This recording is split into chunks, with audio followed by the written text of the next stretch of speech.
Hata ndugu yetu our elder brother Mheshimiwa Kalonzo Musyoka alikuwa co-chair yangu kwa ile kamati ya NADCO ambayo tulianza kuleta Kenya pamoja. Na kwa hiyo kazi tuliagana ni vizuri viongozi wote tufanye kazi pamoja na tusitishe na tukomeshe siasa za ukabila, siasa za chuki, siasa za migawanyiko na siasa za kuchochea Wakenya kwa misingi ya ukabila na kwenye wanatoka.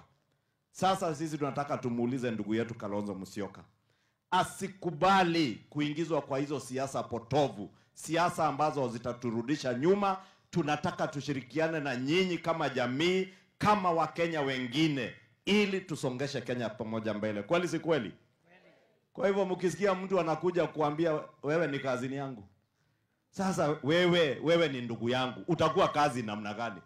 Si nyinyi ni mandugu wetu? Ukisikia mtu anakuambia kazi ni kama yule mtu unapatanga na bibi yako, anakuambia hapana, huyu bibi ni kazini yangu. Ni ukora si ukora? Ni ukora si ukora? Wale ni wakora si wakora? Tuendelee na hii kazi.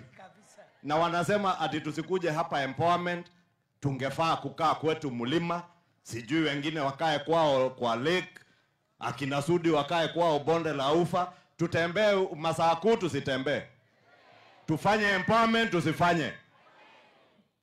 Tufanye? Ni nyinyi mmesema.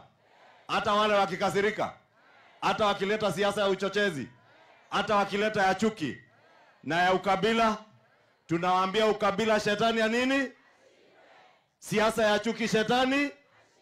Siasa ya uchochezi shetani? Tufanye hiyo empowerment, na ya masoko, na ya barabara, na ya kuunganisha stima na kawaya. Haya, mimi nimekuja kufanya hiyo.